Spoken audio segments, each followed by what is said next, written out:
¿Te imaginas ser obligado a enfrentar monstruos sin un fin? Donde dominas la espada hasta convertirte en un dios, solo para terminar traicionado por quien más confiabas. Perdiste a tus amigos, tu familia, y cuando todo se volvió cenizas, llegaste a despreciar incluso la vida misma. Pero el destino es un juego de azar que nunca termina. Tu alma, marcada por la tragedia, se entrelaza con la de otra persona que también vivió su propio infierno. Y esa conexión podría ser tu única oportunidad para volver a encontrar algo que creías perdido para siempre: la felicidad. Prepárate para una historia donde el dolor del pasado se convierte en la fuerza del presente. Bienvenido a ver El Dios de la Espada en un mundo destruido. En un mundo que fue completamente destruido, criaturas aterradoras comenzaron a aparecer a través de portales misteriosos. La única forma de sobrevivir era luchar. El protagonista vivió en ese infierno durante años, un lugar gobernado por la muerte y el caos. Día tras día, con su espada en mano, enfrentó a esos monstruos sin descanso. Con el paso del tiempo, el miedo desapareció.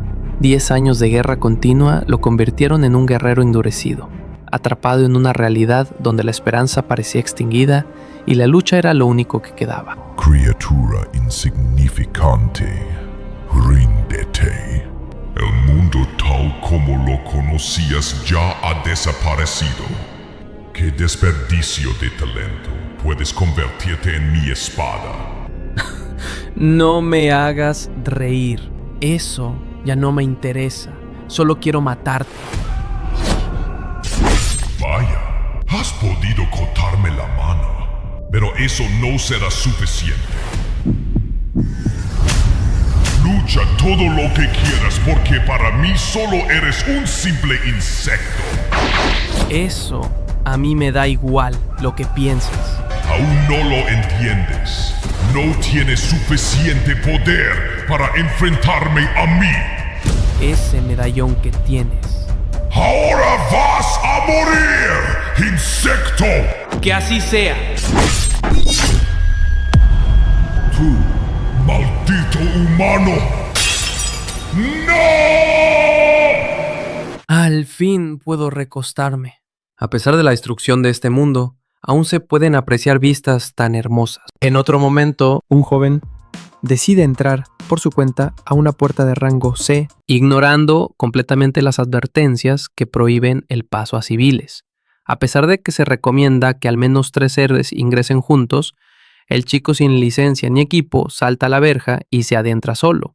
Dentro es detectado como un héroe no registrado, pero no le importa. Al internarse en el bosque se topa con un grupo de héroes que, al verlo mal vestido, con sandalias y mochila, dudan de que sea uno de ellos. Aunque intentan escoltarlo, él apenas habla y muestra desinterés por su ayuda. El líder del grupo le advierte que sin entrenamiento ni licencia, entrar a un portal es un suicidio. Aún así, el joven lo ignora fríamente y se marcha, dejando al grupo sorprendido por su actitud. Poco después, el joven se enfrenta a una criatura parecida a un orco con cuernos.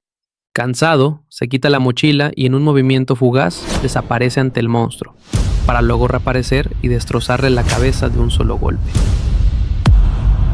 Luego de derrotar al orco cuernudo, el joven extrae una piedra mágica de baja calidad del cuerpo del monstruo, pero no tarda mucho en ser rodeado por más criaturas. Sin mostrar temor, utiliza esa misma piedra como arma, lanzándola a uno de ellos y explotándole la cabeza al instante. Aún quedan 2 monstruos, que siguen atacando. Mientras tanto, el grupo de héroes conversa sobre lo grosero que fue el chico, aunque algunos expresan preocupación por su seguridad. Saben que al tratarse de un intruso en un portal de rango C, el centro de control enviará agentes de nivel B o superior para capturarlo. A pesar de eso, creen que mientras no enfrente a un monstruo demasiado fuerte, el chico podría estar bien, o al menos ser rescatado a tiempo. Pero lo que nadie espera es que quienes realmente están temblando de miedo son los propios monstruos. A pesar de estar rodeado por monstruos, el chico los elimina con facilidad, sin esfuerzo ni tensión. Mientras los demás morirían en segundos, él simplemente contaba las piedras mágicas que recolectaba. Al llenar su mochila y no encontrar cristales de buena calidad, decide marcharse. En el camino es interceptado por agentes del centro de control de portales. Se presentan formalmente y le exigen su tarjeta de registro como héroe, advirtiéndole que de no tenerla, deberán arrestarlo. El chico desconcertado no parece entender de qué le hablan. Aun así, los agentes le exigen con tono autoritario, que coopere, amenazando con usar la fuerza si se niega.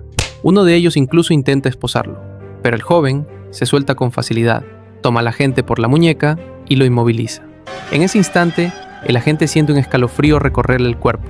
Su instinto le grita que escape. Con una mirada fría e intimidante, el chico le ordena que no vuelva a tocarlo y que se vayan. Ante esto, los demás agentes sacan sus bastones eléctricos, capaces de sellar el maná incluso de orcos. Pero el chico molesto torce el brazo del agente que lo había agarrado y lanza una advertencia clara. Será la última vez que lo dice. Si no quieren salir heridos, mejor márchense. Cuando los agentes intentan arrestarlo por la fuerza, el chico responde con calma y precisión. Bloquea los ataques con sus brazos, esquiva con facilidad y contraataca con un rodillazo y una poderosa patada que derriba a sus oponentes. El líder del grupo, nervioso y molesto, intenta intervenir, pero el chico se mueve tan rápido que desaparece de su vista y reaparece a su lado, golpeándolo con tal fuerza en el abdomen que lo deja de rodillas. Con frialdad, el joven le pregunta si habrá algún problema con el tema del registro. El agente, nervioso, intimidado, le responde que mientras no cometa actos ilegales no tendrán motivos para detenerlo. Entonces, el chico lanza una nueva pregunta. ¿Y qué pasa con la zona de fisura? Para entender este mundo, primero hay que saber cómo funcionan los portales. Sin previo aviso, comenzaron a aparecer pasajes dimensionales que conectaban con otros mundos, habitados por extrañas y peligrosas criaturas. Pronto, el gobierno descubrió que al eliminar a estos monstruos dejaban cristales mágicos, capaces de generar una fuente de energía increíble. Debido a su valor, el Estado tomó el control absoluto de estos pasajes, confinando a los monstruos en esas zonas, a las que llamaron portales. Sin embargo, aún existen espacios inexplorados que no han sido completamente activados o controlados, y a esos se les conoce como zonas de fisura. Volviendo con el protagonista, este le pregunta a la gente si lo molestarán cada vez que entra a un portal, acusándolo de allanamiento. El agente, nervioso, le responde que sí, ya que al no ser un héroe registrado, su ingreso se detecta automáticamente y el centro de control envía personal para detenerlo. Le explica además que las zonas de fisura son aún más restringidas y que la Asociación de Héroes no permitirá que acceda sin autorización. Pero el protagonista, cansado de escuchar órdenes, lo toma por la cara con intención de matarlo, aunque se detiene en el último momento y simplemente lo lanza al suelo. El agente jura que algún día se vengará. Acto seguido, la historia retrocede en el tiempo. Vemos a Dios de la Espada, justo después de destruir el collar del gran demonio celestial. Su conciencia comienza a sumergirse en una extraña sensación de paz, como si se hundiera lentamente, hasta comprender que está a punto de morir. Sin embargo, al abrir los ojos, descubre que está flotando boca abajo, mientras un misterioso chico lo observa. ¿Quién eres tú? Mi nombre es Seo Dohum. Estoy muriendo. Si aceptas mi petición, desapareceré en paz. No. ¿Por qué? Ya no tengo más remordimientos. Además, la vida no es más que una basura. ¿Qué estás diciendo? Luché durante 10 años, con todo lo que tenía, solo para ser traicionado por el camarada en quien más confiaba. El país por el que luché ya no existe. No me queda nada, ni amigos ni familia. Incluso si te esfuerzas, incluso si lo das todo, la vida no te recompensa. Y tú lo sabes. Tú también lo has sentido. Aunque mi vida termine aquí, solo deseo una cosa. Que mi abuela y mi hermana no tengan que vivir la misma pesadilla que yo. Ya veo. Entonces dime, ¿qué es lo que quieres? Lo que quiero. La historia cambia de escenario y nos lleva al complejo digital Gasan, en el distrito de Gumcheon, Seúl, ahora conocido como el Complejo de Héroes, un lugar donde los héroes pueden vender los cristales que obtienen al cazar monstruos en los portales. Nuestro protagonista, a quien llamaremos Doyun, entra a una tienda del complejo para vender los cristales que ha recolectado. El recepcionista le asegura que están en la compañía que paga los precios más altos. Doyun saca varios cristales de su mochila, aunque están sucios de sangre, lo que incomoda al encargado. Mientras los limpian y evalúan, le ofrecen un café. Tras revisar todo, el vendedor le informa que tiene 12 cristales de baja calidad, 16 de calidad media y 5 de alta. Con una comisión del 40%, le ofrecen un total de 5 millones de wones. Sin embargo, Doyun protesta. Arriesgó su vida cazando esos cristales y no está dispuesto a aceptar que se queden con el 40%. El vendedor, con intenciones de aprovecharse, responde que normalmente cobran un 45% y que le están haciendo un favor. Cuando le sugiere irse a otra tienda, Doyun simplemente comienza a recoger sus cristales. Pero el vendedor lo detiene y le exige el pago de una tarifa. 300,000 por clasificar los cristales, 10,000 por el café y 40,000 por la toalla usada para limpiarlos, sumando 350,000. Doyun se niega rotundamente a pagar. Molesto, el vendedor lo amenaza, diciendo que tiene héroes de rango C en el local. Desde una sala trasera aparecen varias personas, preguntando qué ocurre, pero Do-jun, imperturbable, le sostiene la mirada con firmeza. Para sorpresa del vendedor, los héroes de rango C que intentaron intimidar a Do-jun han sido fácilmente neutralizados. Con calma, Do-jun le propone un nuevo trato. Solo aceptará una comisión del 1% por los cristales. Sonriendo le dice que así sí sería un trato justo.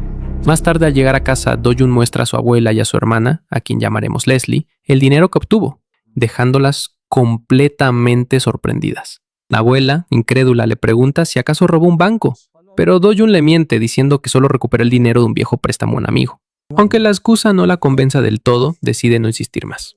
Leslie, emocionada, le pregunta si ahora son ricos, a lo que Do-jun responde con una sonrisa que sí, haciéndola muy feliz. En ese momento aparece un flashback con el último deseo del verdadero Seo Do-jun antes de morir.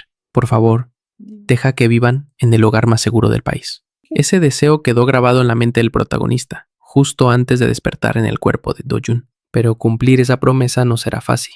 La casa más segura de Corea cuesta 110.000 millones de wones. Aunque no siente que esté obligado a cumplir ese deseo, no puede ignorarlo del todo. El problema es que ahora su poder ha desaparecido casi por completo. Si tuviera toda su fuerza, este mundo sería como un simple juego de niños, pero en su estado actual apenas puede usar el 1% de su poder real. Mientras disfruta del momento con su familia, Do-jun es interrumpido por golpes en la puerta. Al abrir, se encuentra con dos hombres, cobradores de deudas. Le exigen el pago de un supuesto préstamo que, con intereses abusivos, ha subido a 48 millones de wones. Gracias a los recuerdos del verdadero Do-jun, el protagonista reconoce a los usureros. Él les había pedido solo 5 millones para cubrir gastos médicos de su abuela, pero en pocas semanas la deuda se multiplicó por 10. Los cobradores además mencionan que saben que vendió piedras mágicas recientemente, pero antes de que puedan seguir hablando, Do-jun actúa sin dudar. Derriba al más grande de un solo puñetazo, dejando al otro completamente atónito. Con una voz fría y decidida, les deja claro: ya les he pagado más de 9 millones. ¿No creen que son ustedes quienes deberían devolverme algo? El cobrador nervioso apenas acierta a preguntar: ¿eres el verdadero Do-jun? No, soy el mago de Oz. Horas más tarde, Do-jun lleva a Leslie a un centro comercial para comprarle ropa y algunos peluches. Al verla tan feliz, comienza a sentir como propios los recuerdos y emociones del verdadero Do-jun, notando que poco a poco sus sentimientos están cambiando. Aunque Leslie no es su hermana, por parte de padre, es su media hermana, Do-jun siente un afecto sincero por ella. Mientras la niña, tratando de no gastar mucho, elige un peluche pequeño, Do-jun toma el más grande, justo el que ella miraba con ilusión, lo que la llena de alegría. Y como es tradición, tras ir de compras, terminan comiendo hamburguesas juntos. Durante la comida, una joven rica con guardaespaldas se acerca y llama a Do-jun, sorprendida por no reconocerlo al verlo vestido con ropa elegante. Pero Do-jun, con una hostilidad contenida, le pregunta con frialdad si acaso le echaron de su casa. La tensión en el ambiente se vuelve palpable, mientras Leslie, inocente, no entiende nada de lo que está ocurriendo. La chica rica se acerca a Leslie y tras escuchar su apellido comienza a criticarla por su ropa, comparándola con su madre, a quien también llama desaliñada. Al intentar confirmar con Do-jun si eso es cierto, él guarda silencio. Ese silencio anima a la joven a soltar comentarios aún más ofensivos sobre la madre de Leslie, pero Do-jun, incapaz de soportarlo más, responde con furia. Una mujer tan fea como un orco, criticando a una niña y hablando mal de su madre, cabeza de hipopótamo. Acto seguido, se nos presenta un flashback del pasado de Seo Do-jun. Nació fuera del matrimonio y vivió en la pobreza. A los 7 años, tras la muerte de su madre, fue llevado a la casa de su padre biológico. Allí pasó 10 años rodeado de desprecio y discriminación, sobre todo después de que su padre se casara con otra mujer y tuviera un nuevo hijo. En ese momento, Do-jun fue completamente ignorado y finalmente expulsado de su propia casa. Sin opciones, se mudó con su abuela materna, donde conoció por primera vez a su media hermana Leslie, de cuya existencia ni siquiera sabía. Desde entonces comenzó una nueva vida junto a ella. Ya en el presente, el protagonista reflexiona sobre la enorme fuerza de voluntad que tuvo Seo Do-jun para soportar tantos años de maltrato y humillación. Sin embargo, decide que eso se acabó. A partir de ahora, todo cambiará. Enfrenta sin rodeos a la chica que humilló a Leslie, desahogando todo el desprecio que Seo Do-jun reprimió por años. Le dice que su sola presencia le repugna, que su voz suena como un gordo con diarrea en el inodoro, y que su complejo de inferioridad por parecerse un orco la ha llevado a menospreciar a otras chicas más lindas que ella. La acusa de burlarse de Leslie por su situación financiera, señalando que los niños no trabajan y que solo alguien con autoestima por el suelo se atrevería a atacar a una niña. La chica, furiosa, intenta reaccionar y sus guardaespaldas se tensan por lo que podría pasar. En ese momento aparece la madrastra, madre de la chica. Esta va directamente a escuchar las quejas de su hija, pero para sorpresa de todos, le cambia el tono al instante y la manda a callar, regañándola por su comportamiento en público.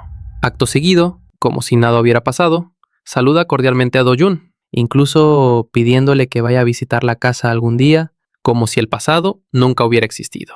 Do-jun en sus pensamientos recuerda el tormento que vivió durante su infancia y considera a su madrastra como una de las personas más despreciables de su pasado. Mientras ella le habla con una falsa cordialidad, mencionando lo feliz que estaría su padre de verlo de nuevo, Do-jun se le acerca y le responde fríamente: «Tú y yo no somos personas que se saludan. Desaparece de mi vista, cerda».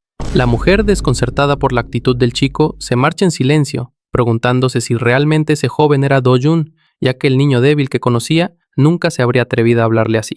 Cuando ellos se van, Do-jun también decide retirarse del lugar, prometiéndose proteger a su nueva familia a toda costa y no permitir jamás que vuelvan a hacerles daño. Por otro lado, dentro del vehículo de la madrastra, la hija, cara de hipo, sigue quejándose, pero su madre cambia el tono y pregunta de forma amenazante ¿por qué Do-jun aún está vivo? El secretario, con nerviosismo, le responde que según el informe, Kang Chao-gu dejó a Do-jun abandonado a la entrada del portal. Molesta, la mujer grita que debía haber muerto ahí dentro. Su hija, confundida, le pregunta si realmente deseaba la muerte de Do-jun. La madrastra guarda silencio, y cuando la chica entre bromas insinúa que quizás le gusta a Do-jun, su madre la calla con dureza y le advierte que tenga cuidado con lo que dice. Finalmente, la mujer jura en silencio que se encargará de Do-jun, cueste lo que cueste. Hace 10 años, una zona de grietas aparecieron en el mundo humano, trayendo consigo monstruos que comenzaron a matar personas y sembrar el caos. Sin embargo, con la aparición de los héroes, la situación fue contenida rápidamente. Pronto se descubrió que al derrotar a los monstruos, estos dejaban piedras mágicas que se convirtieron en una poderosa fuente de energía. Esto cambió por completo la economía mundial. Ahora todas las industrias giraban en torno a los portales y a los héroes. En otras palabras, si alguien quería ganar dinero de verdad, debía convertirse en héroe. No obstante, convertirse en héroe no es fácil. Aquí no basta con desearlo, ni se despiertan poderes de la nada. Existen ciertas condiciones que deben cumplirse, las cuales se explicarán más adelante en la historia. Mientras tanto, Do-jun llega al lugar donde, en el pasado, pidió un préstamo para el tratamiento médico de su abuela. Al entrar, se encuentra cara a cara con el mafioso y los dos matones, que lo golpearon cuando fueron a cobrarle la deuda. El jefe del grupo está furioso, ya que no solo no le han pagado, sino que Do-jun les dio una paliza. Pero Do-jun, tranquilo, le responde que, mientras más lo piensa, más siente que fue él quien fue engañado todo este tiempo. Y sin perder la calma, les lanza una advertencia clara. Ustedes son los que deben pagarme, por daños físicos, mentales y materiales. El mafioso nota de inmediato que Do-jun ha cambiado. Días atrás no se atrevía ni a mirarlo a los ojos, pero ahora muestra una actitud desafiante y encima le dio una paliza a sus hombres. Empieza a sospechar. ¿Acaso Do-jun despertó habilidades dentro de un portal? Se confirma entonces una de las condiciones para volverse héroe. Si alguien sobrevive dentro de un portal, existe la posibilidad de despertar poderes. Aunque hay otra condición aún más difícil, que será revelada más adelante. Molesto, el mafioso le pregunta a Do-jun si acaso tiene respaldo para actuar con tanta seguridad. En ese momento entran varios despertados de rango D, matones del mafioso que lo superan en número y creen tener ventaja. Mientras se acomoda la chaqueta, el jefe le recuerda que tiene muchos hombres bajo su mando, todos con habilidades de rango D. Pero Do-jun lo ignora y le ordena que se siente, porque aún no ha terminado de hablar. Uno de los matones intenta atacarlo, pero Do-jun lo desarma con rapidez, le quita los lentes y lo derriba de un solo puñetazo. Entonces revela sus verdaderas intenciones. Ustedes no solo son usureros, ¿cierto? También falsifican identificaciones. Necesito una identificación de héroe, perfecta, sin errores. Y la quiero lista para mañana, ¿está claro? El mafioso, en shock por lo que acaba de presenciar, no puede creer el nivel de poder que Do-jun mostró. No parece alguien de rango D, ni siquiera C, ni B. Intimidado, se inclina ante él y acepta la orden sin rechistar. Do-jun, con una mano en el hombro del mafioso, le hace una pregunta directa. ¿Nasli te dijo que me mataras? Ella es su madrastra. Sin esperar respuesta, le aprieta la clavícula, causando tanto dolor que el mafioso grita como si los huesos fueran a romperse. Ante esto, varios empleados confirman que sí fue ella quien les dio instrucciones. El mafioso admite que Nasli quería que Do-jun cayera tan bajo en deudas que terminara quitándose la vida. Do-jun, aún más serio, pregunta si esa fue la razón por la que lo arrojaron al portal. Sin embargo, el mafioso niega saber algo al respecto, aclara que nunca tuvieron intención de matarlo porque los muertos no pagan y jura que no tienen nada que ver con ese intento. Entonces Do-jun recuerda un nombre, Kang Chol-woo, el verdadero responsable de haberlo arrastrado hacia el portal. Antes de irse, Do-jun da una orden clara. Para mañana, quiero toda la información sobre Kang Chol-woo, además de la identificación falsa. Al salir del lugar, sus pensamientos regresan a las últimas palabras de Seo Do-jun. Protege a tu familia. Y en silencio el protagonista jura vengarse, limpiará todo el daño que causaron y hará que todos paguen por lo que hicieron. Al día siguiente, Do-jun recibe su identificación de héroe falso de rango B, lo que le permite ingresar sin problemas a zonas de portales. Aunque Do-jun se molesta consigo mismo. Se le había olvidado especificarle al mafioso el rango deseado para la identificación. Reflexiona que, si en lugar de una puerta de rango B hubiera entrado a una de rango A, la recompensa habría sido mucho mayor, tanto en materiales como en cristales valiosos. Dentro de uno de ellos comienza a cazar monstruos, específicamente serpientes de colmillo negro, conocidas por su veneno paralizante. Con movimientos rápidos y precisos, Do-jun derrota a la primera serpiente, aunque el veneno arruina sus guantes, que le habían costado 300,000 won. Sin tiempo para lamentarse, más serpientes aparecen y lo atacan. Tras eliminarlas y comenzar a recolectar piedras mágicas, recuerda que si esas criaturas son similares a las de su mundo anterior, la tasa de drop de cristales es solo del 3%, por lo que necesitará derrotar a muchas para obtener buen botín. Más adelante entra a la prueba principal del portal, encontrando la guarida del jefe, una gigantesca serpiente. Do-jun se emociona al pensar que ese monstruo podría tener una piedra de gran valor, así que decide acabarlo cuanto antes. Lanza un fuerte golpe, pero no es suficiente para derribarla. La serpiente responde con un latigazo de su cola que lo lanza por los aires. Luego intenta morderlo, pero Do-jun esquiva el ataque, se impulsa nuevamente y conecta otro potente golpe, sin lograr ningún daño.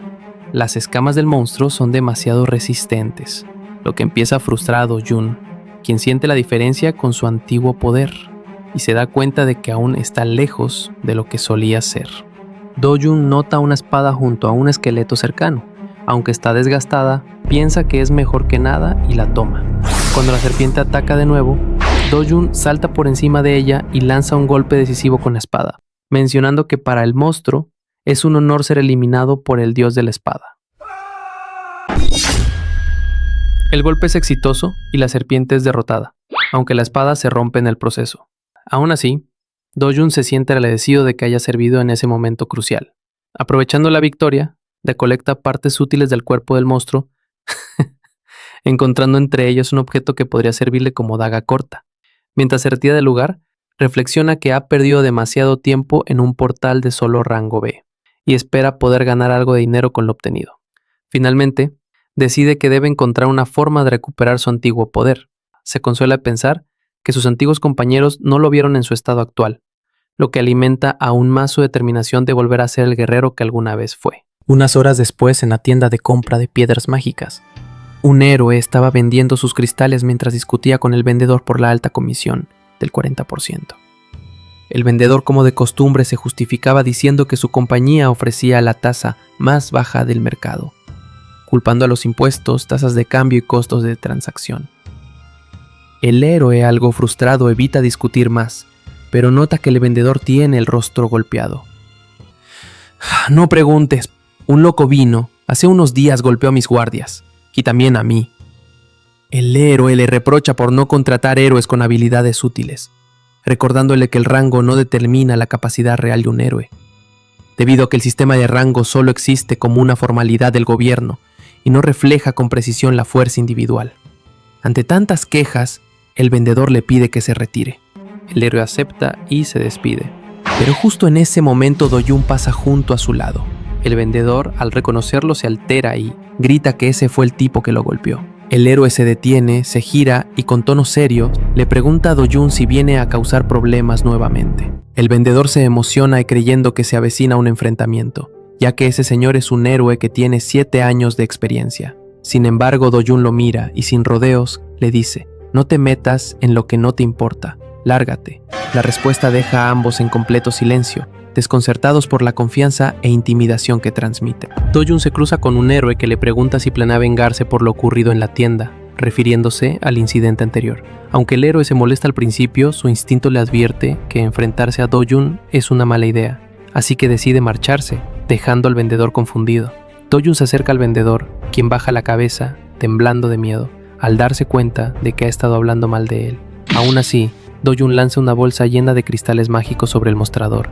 El vendedor, sorprendido, nota que son cristales de maná de alto rango. Al hacer un cálculo rápido, estima que el total ronda los 150 millones de won. Do-jun se muestra decepcionado de haber pasado todo el día recolectando y solo haber ganado esa cantidad, pero exige que le entreguen el dinero de inmediato. El vendedor intenta mencionar que aún falta aplicar la comisión, pero al ver la expresión de Do-jun, como si pudiera arrancarle la cabeza, decide guardar silencio. Do-jun recuerda que acordó una comisión del 1%, lo que le dejaría unos 148 millones netos. El vendedor, en shock, piensa que eso es absurdo ya que la comisión estándar es del 40%, pero no se atreve a contradecirlo en voz alta.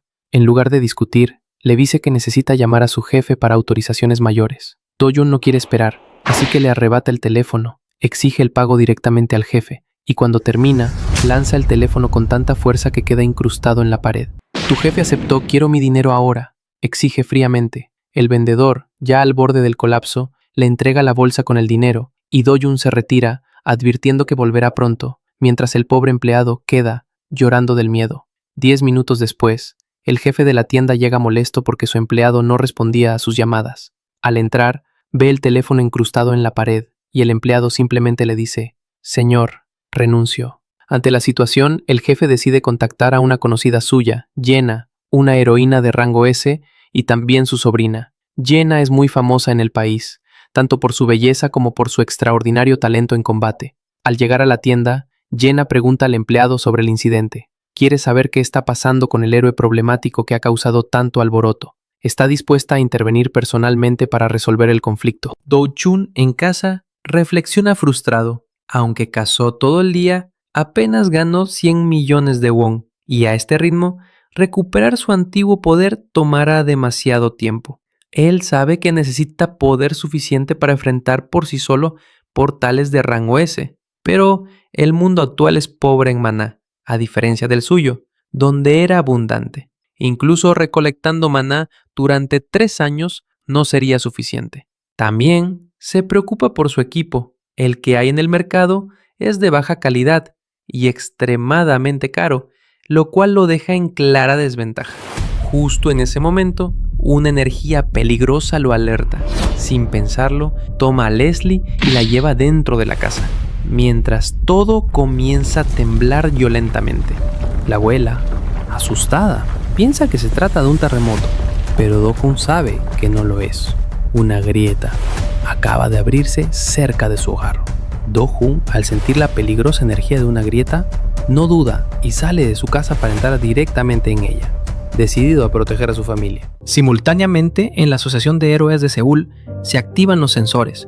Una nueva grieta ha surgido, algo que no ocurría desde hacía 63 días. La alarma se dispara al ver que la grieta apareció en el patio de una vivienda privada, algo extremadamente inusual y preocupante. De inmediato, el jefe de operaciones ordena que el gremio León Blanco, el más cercano, se movilice para contener la situación. Sin embargo, surge un gran problema. Si un civil ha entrado a la grieta, nadie puede ingresar hasta que esa persona salga, y si el civil muere dentro, la grieta se descontrolará, provocando una ola de monstruos durante 10 días, lo que pondría a toda Seúl en ruinas. Un operador confirma que la persona que entró fue Seo Do-jun, quien lo hizo para proteger a su familia. Cuando preguntan si Do-jun es un héroe registrado, el operador Silence guarda silencio. Finalmente, alguien pregunta la probabilidad de que ocurra una ola de monstruos. La respuesta es contundente, 99.9%. Mientras tanto, en la oficina de la madrastra de Do-jun, ella realizó un informe que confirma que él es un despertado. Su secretario le explica que Do-jun no se registró como héroe porque probablemente despertó al entrar en una grieta. Esto la enfurece, ya que a pesar de haberle parado generosamente, su secretario no se encargó de eliminarlo como era en plan. La mujer ordena contactar a Kang Chol-woo para que termine el trabajo, advirtiendo que si falla, tendrá que devolver 10 veces el dinero recibido. Sin embargo, el secretario, visiblemente nervioso, le informa que no será necesario. Ha aparecido una grieta justo en la residencia de Do-jun y él entró para proteger a su abuela y hermana. Con esto la mujer se calma un poco, pero exige mantenerse alerta por si algo sale mal. Dentro de la grieta, Do-Jun se encuentra en un bosque que le resulta familiar, lleno de naturaleza y un aire cargado de maná puro. El lugar le trae recuerdos de su infancia y pronto descubre que se encuentra frente al árbol del mundo, un árbol espiritual legendario que en el pasado sostenía el flujo de maná del mundo. Cuando ese árbol fue destruido, el mundo colapsó. Sorprendentemente, el árbol aún sigue en pie. Do-Jun no sabe por qué, pero comprende que esa es su oportunidad de recuperar el maná que perdió.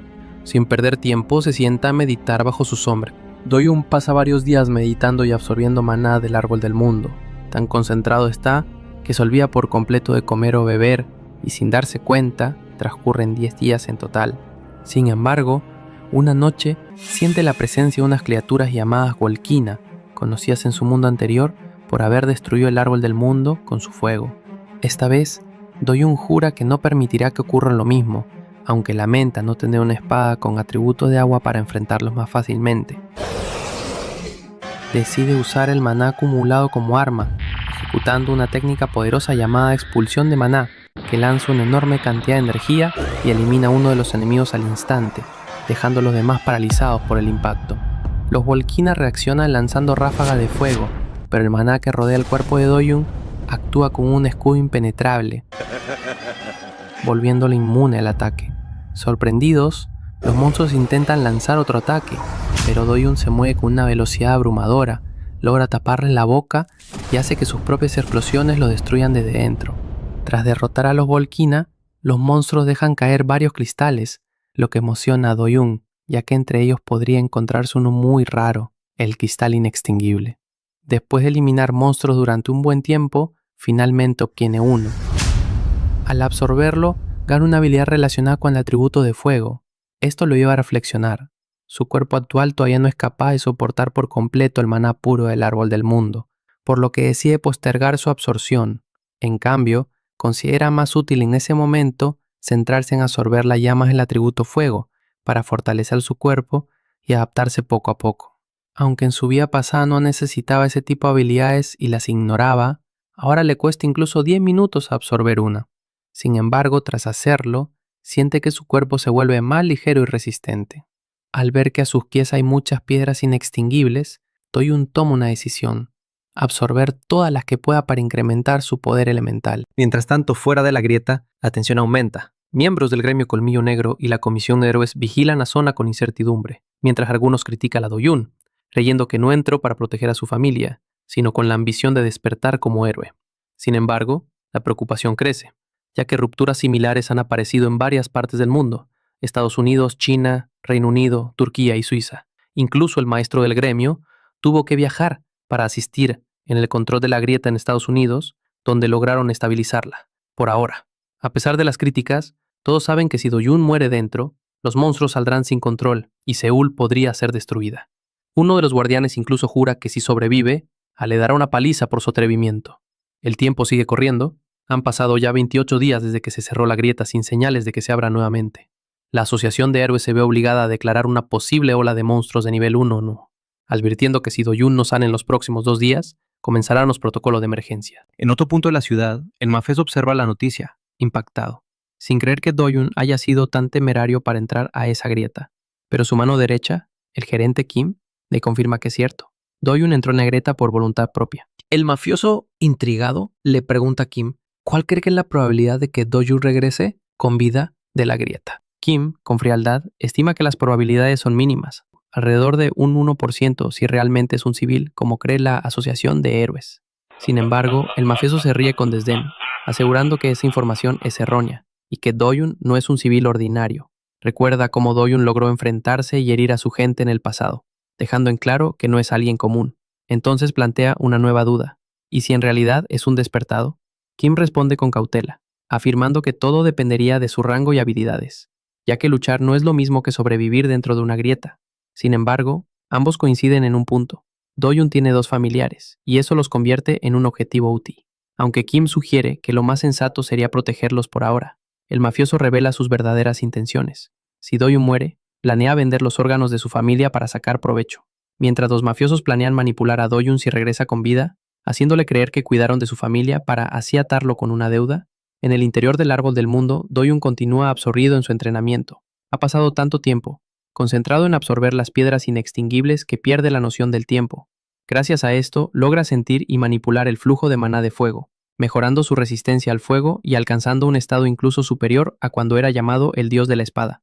Aunque aún no tiene una espada capaz de soportar su nuevo poder, Do-Yun siente que ha superado sus límites. Agradecido, coloca su mano sobre el árbol del mundo, le da las gracias y recoge todas las piedras restantes antes de emprender el regreso.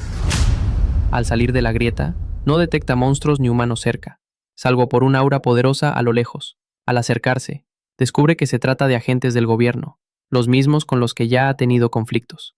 Para evitar ser detectado, lanza un ataque de fuego hacia un almacén cercano, causando una explosión. Los agentes corren hacia el lugar del incidente, confundidos porque no hay nadie en la zona, mientras Do-Yun observa con calma y satisfacción su dominio sobre las llamas, lo que le recuerda a un viejo compañero que también usaba fuego y era considerado el más fuerte. Entonces, algo sin precedentes sucede. La grieta comienza a desvanecerse por completo. Esto deja a los agentes en estado de alerta, incapaces de comprender lo ocurrido.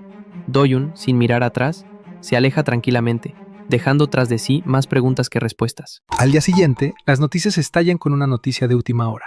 La grieta en Mapo, aquella que había permanecido abierta durante 29 días, desapareció repentinamente esa mañana.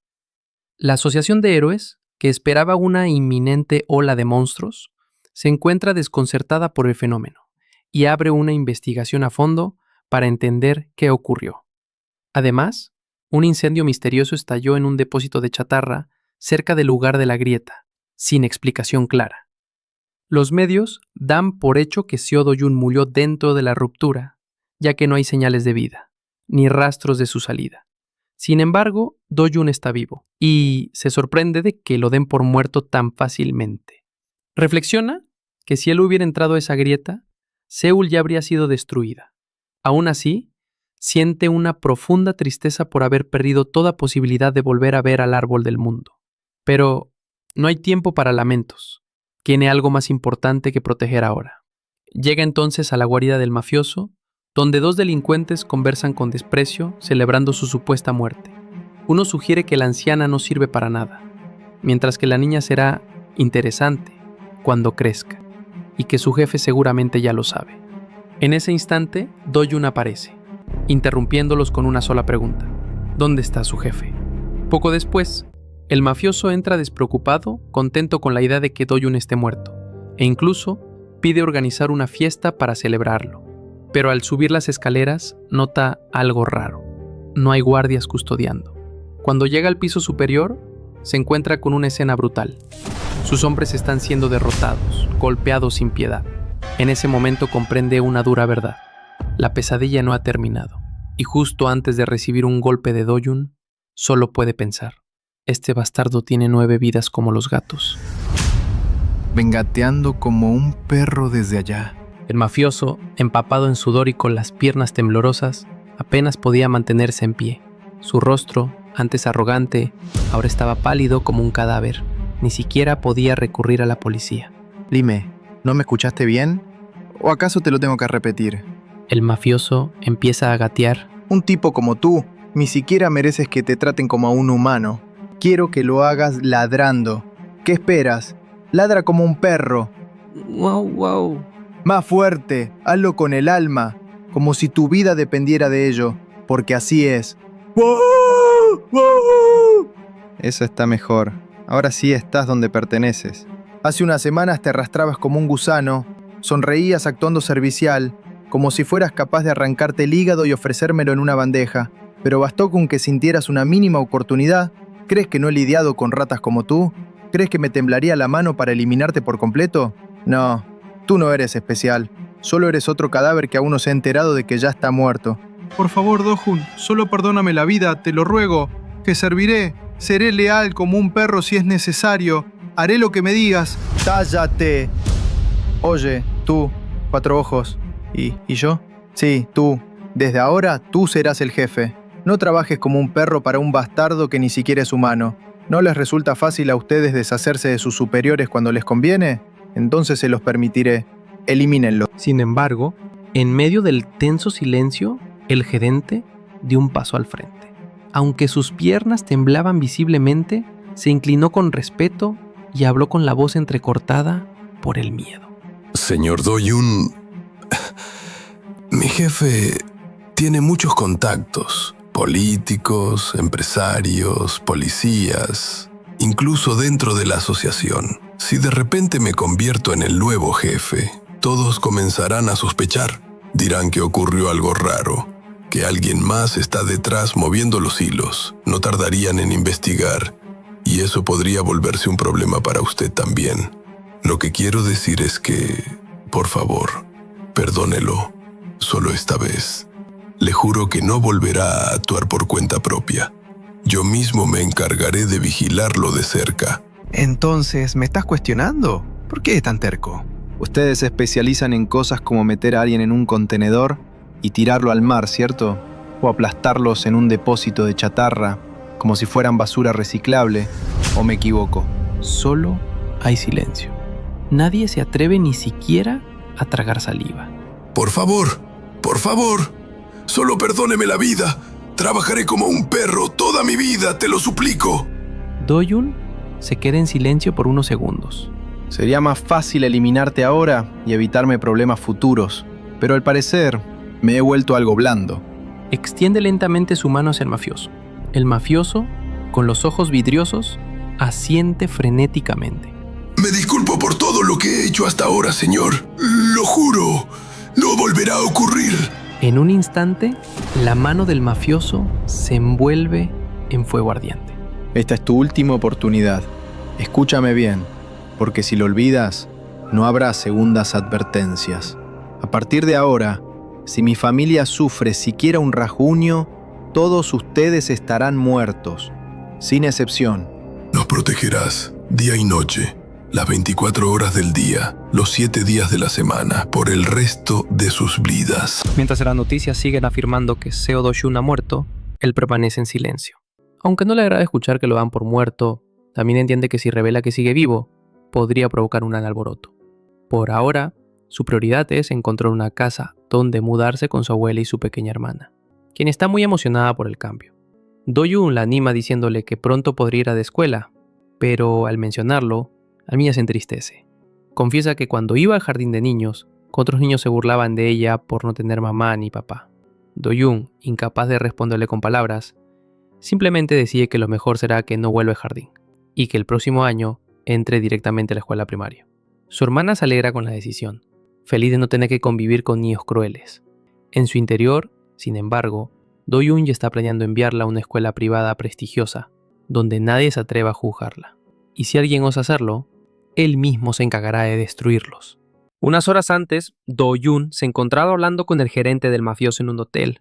Aunque no estaba del todo conforme con dejar a su abuela y hermana allí, el gerente le aseguró, algo nervioso, que el lugar era completamente seguro, ya que pertenecía a la compañía y estaba resguardado por al menos 100 héroes de rango C y D en los alrededores. Al entrar a la habitación, Do-Yun fue recibido con alegría por su abuela y su hermanita, lo que le trajo un profundo alivio y felicidad al verlas sanas y salvas. De vuelta al presente, su hermana Leslie, con curiosidad, le preguntó si era un héroe. Él le devolvió la pregunta, ¿te gustaría que fuera uno? Pero ella respondió que no. ¿La razón? Los héroes pelean contra monstruos y terminan muriendo. Ella solo deseaba vivir siempre a su lado, junto a su abuela. Do-Yun quiso decirle algo, pero guardó silencio. Su hermana fue clara. Solo queremos estar contigo para siempre. Esas palabras despertaron en Do-Yun recuerdos dolorosos de su pasado. Fue el último humano en sobrevivir en un mundo devastado por monstruos, perdiendo todo en el proceso. Pero ahora, por fin, algo valioso y olvidado había vuelto a su vida. Una pequeña y verdadera felicidad, y en este nuevo mundo, él siente que vale la pena vivir solo para protegerla. Mientras tanto, en la Asociación de Héroes de Corea, el fundador Na Tae-hwan se encuentra preocupado por el reciente incidente con una grieta dimensional. No logra comprender cómo una ruptura pudo desaparecer sin dejar rastro, y peor aún, con un civil involucrado. Su asistente le informa que las grietas se han vuelto impredecibles, y que si esa grieta hubiera estallado como de costumbre, una ola de monstruos habría arrasado con toda la zona. Aunque eso no sucedió, Tae-hwan no se siente tranquilo. Desde su perspectiva, la seguridad pública no puede depender de la suerte. ¿Quién es Natajuan? Es uno de los 100 héroes más respetados del mundo. Si se postulara a la presidencia, ganaría por amplio margen. Tiene el poder para destruir conglomerados nacionales si así lo quisiera. Sin embargo, su verdadero interés no está en el poder o el dinero, sino en proteger a las personas y en detener el fenómeno de las rupturas dimensionales. Por eso ordena a su asistente investigar más a fondo el caso reciente y además recompensar generosamente a los propietarios que vendieron terrenos afectados por encima del valor del mercado. Al revisar su computadora, Tajuan observa un mapa global con múltiples grietas activas, todas aparecidas al mismo tiempo en distintas partes del mundo. Su asistente informa que, aunque Estados Unidos y China han logrado contener las suyas, el Reino Unido está en serios problemas. Sus héroes más poderosos fueron enviados a otras zonas y no están disponibles. En ese momento, las alarmas se activan. Alerta máxima. Se ha abierto una grieta en el Reino Unido. Brote confirmado. Cerca de una estación de metro, Do-jun se dirige a una tienda para vender cristales mágicos. Al entrar, el vendedor lo reconoce con miedo y alerta al jefe, llamándolo el tipo problemático. El jefe, molesto, lo confronta y lo acusa de haber inflado los precios de las piedras mágicas en su ausencia. Sin darle oportunidad de mostrar lo que trajo, lo rechaza diciendo que sus productos son de mala calidad, como en visitas anteriores. Do-jun, sorprendido, le pregunta si realmente va a rechazar hacer negocios sin siquiera revisar lo que trae. El jefe responde tajantemente que no volverá a tratar con él, pues trabajar con una comisión del 1% les genera grandes pérdidas. A pesar de las advertencias de Do-jun de que se arrepentirá, el jefe se mantiene firme y le exige que se marche y no vuelva nunca más, explicando que el sistema de distribución y evaluación tiene sus razones, aunque asume que Do-jun no las entendería. Do-jun, molesto por el trato recibido, patea su bolsa, haciendo que los cristales mágicos se esparzan por el suelo. Entre ellos, el jefe y los empleados quedan atónitos al ver piedras mágicas de héroe, un recurso extremadamente raro y valioso, capaz de despertar habilidades especiales y considerado un artículo de lujo. Estas piedras ganaron fama cuando un narcotraficante mexicano llamado Kersaman las usó accidentalmente para crear una droga y terminó despertando poderes de héroe. Desde entonces, se volvieron legendarias por su capacidad de transformación y mejora mágica. Do-jun se disculpa por haber tirado las piedras y se prepara para irse, pero el jefe, ahora nervioso y servicial, cambia completamente de actitud e intenta retenerlo, ofreciéndole incluso un café. Mientras el empleado limpia las valiosas piedras del suelo, el señor comenta si una comisión del 0.5% no es demasiado. El jefe, desesperado por no perder la oportunidad, se disculpa una y otra vez, pero Do-jun ya no se deja impresionar y le exige una respuesta clara. O acepta su tarifa o no habrá trato. Mientras el encargado observa en silencio cómo Do-jun arrincona al jefe con su negociación implacable, piensa que ni siquiera su superior pudo escapar de las garras de ese hombre. El jefe duda entre aceptar el trato o intentar revender las piedras en otra empresa para sacar más provecho. Pero al notar que Do-jun está por irse, entra en pánico y comienza a ofrecerle comisiones cada vez más bajas. 9%, luego 8% y así sucesivamente hasta quedar de rodillas, derrotado. Finalmente Do-jun acepta generosamente dejarle una comisión del 1% gracias a su buena voluntad. Internamente el jefe lo maldice, aunque no se atreve a decirlo en voz alta. Entonces, Do-jun lanza otra bomba. Tiene 7 bolsas más llenas de piedras mágicas de héroe. Al oír eso, el jefe no lo piensa 2 veces y redacta de inmediato el contrato, transfiriéndole todo el dinero correspondiente, 67,000 millones de won. Do-jun, al ver la suma, piensa que su meta de reunir 110,000 millones no es imposible. Sin embargo, el verdadero reto será conseguir puertas de alto rango para obtener más piedras valiosas. Justo en ese momento, suena su celular con un mensaje de emergencia. Una oleada de grieta ha estallado en el sur de Long, Reino Unido. El Ministerio de Relaciones Exteriores recomienda reprogramar viajes y está verificando la seguridad de los ciudadanos surcoreanos. Tras recibir el mensaje de emergencia sobre la grieta en el Reino Unido, Do-jun considera patéticos e incompetentes a los organismos encargados y abandona el establecimiento. Reflexiona que en el pasado él habría acudido de inmediato a limpiar la ruptura, sin importar el país o las órdenes de la asociación. Pero ahora ya no tiene que vivir así. Tiempo después, Do-jun disfruta una lujosa comida con su familia en un restaurante de carnes premium. La abuela, preocupada por los precios tan elevados, se muestra incómoda, pero Do-jun le asegura que no se preocupe por el dinero. Por su parte, Leslie no piensa 2 veces y al probar la carne, se derrite de placer. Do-jun pide más comida a pesar de la preocupación de su abuela, pero con una sonrisa le insiste en que hoy deben disfrutar. Finalmente, la señora cede ante la tentación, prueba la carne y comprende por qué todos están tan felices. Es deliciosa. Sin embargo, justo en medio de ese momento familiar y tranquilo, aparece Yena, una heroína reconocida que se acerca a Do-jun con intención de hablar. Pero antes de que diga una palabra, Do-jun la interrumpe fríamente, recordándole que está cenando con su familia y le pide que vuelva una vez que haya terminado de comer. Yena se queda en silencio tras la fría respuesta de Do-jun, molesta por el trato recibido. Sin embargo, para evitar causar una escena en público, acepta su petición y se sienta a esperar. Las personas alrededor no pueden creer lo que ven. La imponente diosa Yena esperando pacientemente a alguien. Muchos se preguntan quién puede tener tal autoridad como para hacerla esperar. Mientras espera, Yena reflexiona. Hace 2 meses, Seo Do-jun entra a un portal del que nadie esperaba que saliera con vida. Aunque se sospechó que despertó allí, se reportó oficialmente su muerte, atrapado en una grieta que apareció justo en su residencia. Pero está claro que sigue vivo. Lo que más la inquieta no es su aparición, sino cómo su sola mirada logró ponerla tensa, algo que no le sucedía desde hace tiempo. Aún así, le cuesta creer que alguien que despertó hace menos de 2 meses pueda ser ya de rango S. Incluso grandes figuras como Capmore, el magnate del petróleo, tardaron años en alcanzar ese nivel, a pesar de tener recursos casi ilimitados. Para Yena, es evidente que Do-jun debe tener una habilidad especial. Minutos más tarde, cuando Do-jun y su familia terminan de cenar, Yena se levanta para hablar con él. Pero en ese momento, otro hombre entra en escena. Kang Chol-woo, quien al ver a Do-jun lo enfrenta con desprecio, sorprendido de que haya sobrevivido al portal. Lo insulta, llamándolo cucaracha, y deja claro que lo subestima profundamente. Yena reconoce de inmediato a Kang, consciente de lo problemático que puede ser. Se prepara para intervenir, pero Do-jun lo ignora por completo y se dirige directamente a Yena. «Dijiste que tenías un asunto conmigo», le recuerda con calma. Entonces, sin alterarse, le pide a Yena que envíe a su familia a casa en un taxi, porque él tiene que cobrar una deuda pendiente. Yena acompaña a la familia de Do-jun para que tomen un taxi. Les asegura que no deben preocuparse, ya que ella se encargará de todo, y luego se despide.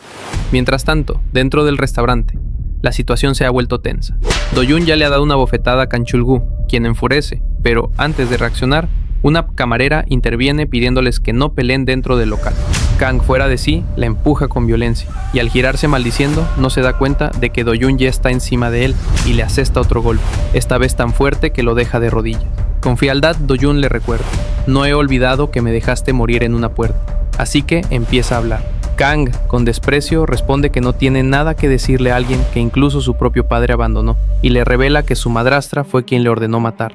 Do-jun, sin alterarse, saca su celular y lo pone a grabar. «Vamos, dilo de nuevo». No había activado la grabadora. Kang, ya fuera de control, activa su habilidad de fuego con intención de matar a Do-jun, pero este detiene el ataque con una sola mano, neutralizándolo por completo. Kang Chol-woo queda completamente sorprendido al ver que Do-jun detiene su ataque sin esfuerzo. Antes de que pueda reaccionar, Do-jun lo lanza hacia atrás usando un empuje de maná y se lanza sobre él para continuar la pelea. Mientras tanto, la encargada del restaurante, completamente nerviosa y en pánico olvida incluso el número de emergencia. Pero Yena, con calma, le toma el celular y le dice con una sonrisa que ella se encargará. La chica, aliviada, le agradece entre lloriqueos lágrimas. Al observar la escena, Yena confirma lo que sospechaba. A pesar de que Kang es un héroe de rango B, Do-jun lo domina sin esfuerzo. Esto solo puede significar una cosa: Seo Do-jun es un rango S. Cuando Yena se acerca, interrumpe a Do-jun advirtiéndole que si sigue golpeando a Kang, podría matarlo frente a todos. Do-jun se detiene. Yena le pregunta si sabe quién es realmente Kang Chol-woo. Do-jun responde que sabe lo suficiente y le pregunta si eso es un problema. Yena le explica que sí lo es, ya que Kang tiene un primo, Kang Jong-pyo, un héroe de rango S, quien siempre lo ha protegido. Si sigue atacando a Chol-woo, su primo vendrá a vengarlo. Pero Do-jun ya lo sabía, y sin mostrar ni una pizca de preocupación, le repite la misma pregunta. ¿Eso es un problema? Yena no entiende por qué no está preocupado en absoluto. Mientras ella sigue inquieta por las posibles consecuencias, Do-jun se acerca más y, con tono molesto y mirada intimidante, le dice que ya está empezando a molestarle con tanto rodeo. La encargada recuerda las palabras de Yena, yo me encargo de esto, y se pregunta si de verdad estaba bajo control la situación. Yena le revela a Do-jun que fue enviada por su tío, el mismo a quien él le vendió anteriormente piedras mágicas. Esta vez, ella le pide que se las venda directamente a ella. ¿Cuánto ofreces?, pregunta Do-jun. Con decisión, Yena responde que comprará todo lo que él tenga. Do-jun le advierte que la cantidad que posee es considerable, pero ella le cuenta que un héroe de rango S posee suficiente dinero para comprar lo que necesite. Do-jun no se niega a venderle, pero pone una condición especial, sugiriendo que no debería ser un problema para la famosa princesa de Seúl, Yena, quien seguramente podrá resolverlo con facilidad. Mientras tanto, en otra parte, la madrastra de Do-jun está furiosa al enterarse de que aún sigue con vida. Su secretario, nervioso, intenta justificarse explicando que la asociación había confirmado su muerte, pero a ella no le importan las excusas. Para empeorar las cosas, el secretario también le informa que Do-jun envió al hospital a Kang Chi-woo, quien terminó con múltiples fracturas tras su enfrentamiento. La madrastra entra en pánico, temiendo que su esposo y su suegro se enteren, lo cual podría traer graves consecuencias. Además, si la prensa descubre el escándalo, las acciones de su compañía podrían desplomarse. Por eso, le ordena al secretario que controle a la prensa, a los medios y a la policía, pagando lo que sea necesario para silenciar todo. El secretario le asegura que ya se adelantó a eso y que todos fueron sobornados, aunque le advierte que es solo una solución temporal. El secretario le comenta a la madrastra de Do-jun que pese a los problemas recientes, aún hay una posibilidad de que la situación se revierta. El primo de Kang Chi-woo, el temido Kang Jun-pyo, podría tomar cartas en el asunto para vengarlo. Ella recuerda perfectamente a Jun-pyo, un héroe infame y basura humana, conocido por hacer lo que sea necesario sin importar los medios. El único vínculo afectivo que mantiene es con su primo, lo que lo convierte en el candidato perfecto para que se encargue de eliminar a Do-jun, sin necesidad de que ellos intervengan directamente. Viendo la oportunidad, la madrastra considera que esto podría beneficiarles a todos, pero para asegurarse, ordena al secretario que organice una reunión con Jun-pyo, luego cambia de tema y pregunta por el mafioso Chang-gi, queriendo saber si los traicionó. El secretario le confirma que sí, ya que actualmente protege a la familia de Do-jun. Sin dudarlo, la madrastra da una nueva orden, contactar al fiscal Park de inmediato y enviarlo a la empresa de Chang-gi, insinuando que deberá pagar por la traición. Al día siguiente se revela el objetivo de Do-jun. Ha decidido entrar a una ruptura de rango S, junto al equipo de héroes liderado por Yena. Actualmente en Corea hay 37 rupturas activas, de las cuales 5 están en proceso de convertirse en puertas permanentes. Las demás solo pueden ser abordadas mediante cacerías organizadas por héroes registrados. Gracias a su estatus oficial, Yena pasa los controles sin problema. Sin embargo, una de sus compañeras, Jun In-ju, rango A, se muestra curiosa por la presencia de Do-jun, a quien nunca había visto antes, y le pregunta quién es. Yena simplemente responde que es un amigo, aunque recuerda internamente que Do-jun le impuso una condición. Le vendería todas sus piedras mágicas al precio de mercado solo si le permitía entrar a una ruptura de alto rango. Yena aún no comprende por qué Do-jun quiere tanto adentrarse en un lugar tan peligroso como una ruptura de rango mortal, pero sabe que de no ser por el pedido de su tío, jamás habría descubierto que Do-jun poseía piedras de héroe. Mientras tanto, Jun In-ju sigue bromeando, insinuando que el misterioso chico podría ser el novio de Yena, lo cual ella niega rotundamente. Pero las bromas se detienen cuando una intensa presión se apodera del ambiente. Todos se ponen en alerta. Una bestia alada se aproxima rápidamente. In-ju la reconoce de inmediato. Es una Cocratriz, una criatura peligrosa. Yena toma el liderazgo y comienza a dar órdenes para enfrentarla, pero Do-jun tiene otros planes. Unos segundos antes de atacar al monstruo, Do-jun deja caer su mochila y con una velocidad sobrehumana se lanza directamente contra la bestia lava. Concentrando su poder de fuego, la derriba de un solo golpe, dejando a todos los héroes completamente sorprendidos. Para asegurarse de que está muerta, la remata con una pisada brutal. La escena impacta tanto que uno de los héroes pregunta a Yena quién demonios es ese chico. Yena, aún impresionada, solo atina a decir, es muy fuerte. Su compañera no acepta esa respuesta tan simple e insiste, eso no tiene sentido. Ningún héroe conocido podría derrotar a un monstruo de ese nivel de un solo golpe, y menos aún con las manos desnudas. Además, la criatura era aérea, pero Do-Jun saltó como si pudiera volar. Mientras tanto, Yena también comienza a cuestionarse seriamente la verdadera identidad de Do-Jun, aunque intenta disimularlo. Entonces, decide cambiar de estrategia. Si bien su plan original era mantenerse en zonas seguras, ahora quiere ir a la zona central del bosque, una región más peligrosa. Mientras Do-Jun extrae un cristal del cuerpo del monstruo, Yena lo llama. Él, desconfiado, le dice que no piensa compartir la piedra con ella, pero Yena aclara que no es eso. Al ver su verdadera capacidad, quiere que lo acompañe a una zona más desafiante. La propuesta emociona a Do-Jun, quien acepta de inmediato, pero como no conoce la zona, Yena le advierte: yo tomaré la iniciativa, sígueme de cerca para que no te pierdas. Y sin más, sale corriendo a toda velocidad, dejando a Do-Jun atrás. Do-Jun, sin dudar, se lanza a gran velocidad tras Yena. Su rapidez es tal que los demás héroes lo describen como una bala humana. Ante tal despliegue, los otros deciden no seguirlos y quedarse eliminando monstruos más fáciles. Una de las compañeras, aún asombrada frente al cadáver del monstruo derrotado por Do-Jun, reflexiona que los héroes de rango S realmente parecen monstruos ellos mismos. Mientras tanto, Yena corre a toda velocidad, pero al mirar hacia atrás, no ve a Do-Jun. Cree que quizás fue demasiado rápida, hasta que escucha su voz desde más adelante.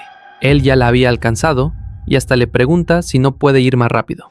Sorprendida y desconcertada, Yena disminuye la velocidad. Ella es una de las más veloces del país, y aún así él la rebasó sin esfuerzo. Do-Jun, sin filtro, le comenta que al principio pensó que ella iba lento a propósito para dejarse alcanzar, pero luego notó que realmente se estaba esforzando por mantener el ritmo. Yena, avergonzada, niega todo.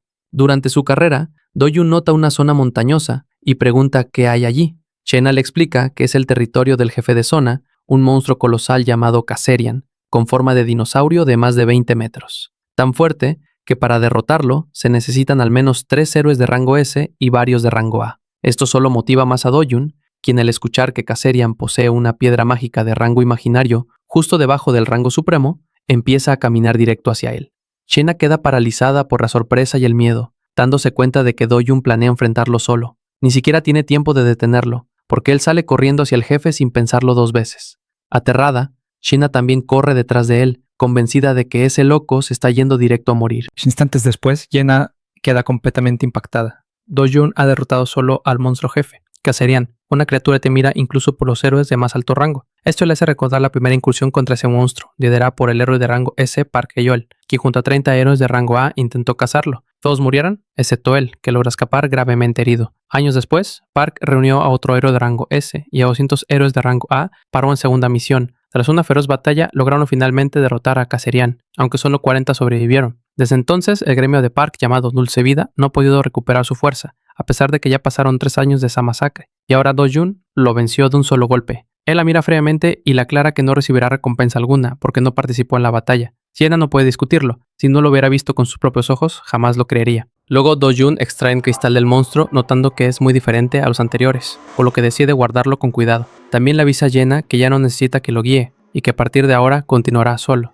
Yena, aún asombrada, le sugiere recolectar partes valiosas de Kaserian, como las garras, el pico o las escamas, pero Do-Jun simplemente responde que esas cosas no valen dinero, dejándola confundida por su frialdad e intereses. Do-Jun le dice a Yena que irá a buscar más núcleos de monstruos y le permite quedarse con las partes restantes de las criaturas, como forma de pago por haberlo guiado, aunque Yena no lo necesitaba realmente. Horas después, Do-Jun se reúne con el resto del grupo, cargando una enorme cantidad de bolsas llenas de cristales de monstruos, dejando a todos sorprendidos. Algunos comienzan a dudar si Do-Jun es siquiera humano, ya que ni siquiera con todo un gremio trabajando durante 3 días, lograrían recolectar lo que él trajo en tan poco tiempo y solo. Yena, observando en silencio, perfecciona que el verdadero punto no es su velocidad, sino su abrumadora fuerza, capaz de derribar al temido Kaserian de un solo golpe y sin equipamiento especial. Para ella, eso lo convierte posiblemente en el héroe más fuerte de Corea, o incluso del mundo. Ante lo insólito de todo, varios deciden que lo mejor es no contar nada a nadie, pues nadie quería una historia así. Al ver que Yena se le acerca con familiaridad, algunos del grupo empiezan a asumir que son pareja, y que parece ser la única que logra interactuar con él. Sin embargo, una de las chicas nota algo extraño. Do-Jun la trata con total indiferencia, como si no significara nada. De repente, Do-Jun entrega una mochila a Yena, y se marcha sin despedirse, dejando todos los cristales atrás. Sorprendidos, los demás preguntan por qué se fue. Yenna les explica que él prefiere mantenerse en el anonimato y que cuando ella le advirtió que si alguien se enteraba que venció a Kasserian se volvería famoso, Do-jun simplemente dijo que la fama es una molestia y le dejó todo a ella. Una de sus compañeras no puede creer que exista un hombre así, tan desapegado y desinteresado, pero Yenna por su parte se queda aún más intrigada por quién es realmente Do-jun. Unas horas más tarde, en Seúl, en el interior de un gimnasio privado, el cazador Park Hae-ol se entrena con fiereza. Sus golpes contra el saco de boxeo retumban en el aire, pero su estado físico es lamentable. El sudor le cubre el rostro, los músculos le tiemblan del cansancio y su respiración es pesada. Aún así no se detiene, no puede detenerse. Su asistente, observándolo con cierta preocupación, intenta levantarle el ánimo con un viejo proverbio coreano. Una rana que se agacha por mucho tiempo salta más lejos. Park se detiene un segundo, meditando esas palabras. Tal vez tenía razón. Tal vez el dolor de hoy es el combustible de la gloria de mañana. Pronto, gruñe, apretando los dientes. Todos esos que me subestimaron se van a arrodillar. Su asistente asiente con fervor, como si hablara con un rey caído que pronto volverá al trono. Cuando llegue ese día, todos verán que el gremio Dulce Vida es el verdadero pilar de esta nación. Usted derrotó a Kasserian cuando nadie más pudo hacerlo. Las palabras tocan una fibra en Park. Kasserian, el monstruo que casi lo destruyó, pero que terminó cayendo por su mano. Aunque todavía carga con el trauma de aquella masacre ocurrida hace 3 años, cuando perdió a casi todos sus hombres en la batalla, Park se aferra a un solo hecho. Él sobrevivió, y más aún, él venció. Soy el único que ha vencido a un monstruo de ese nivel. Y todos lo sabrán, señor. Con entusiasmo, responde su asistente avivando la llama. Mientras tanto, en otro lugar, Kang Yong-pyo, primo del desaparecido Kang, ojea un informe clasificado. Sus ojos recorren cada línea con creciente asombro y frialdad. Ahí está el nombre. Seo Do-jun. La información es clara. Su primo intentó asesinar a ese joven encerrándolo en una puerta de alto riesgo, pero no solo falló, sino que Do-jun regresó como un héroe despierto, más fuerte que nunca. La orden vino de alguien con mucho poder, Nasli, la directora ejecutiva del Grupo T y segunda hija del Grupo W, una mujer de élite nacida en una cuna de oro, pero con un pasado turbio.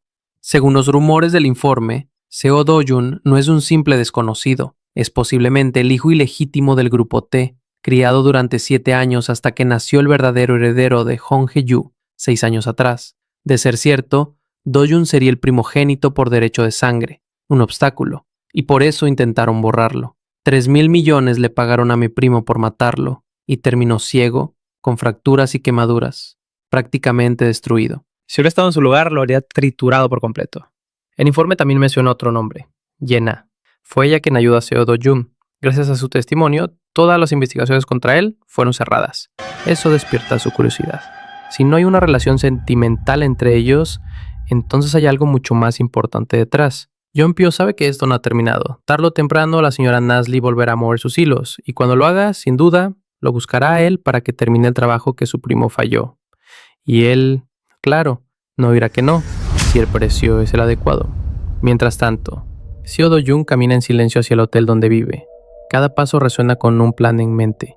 Cazar en grietas espaciales más eficientes y menos expuestas que las puertas. Considera invitar a Yenna para acompañarlo, pero recuerda sus palabras.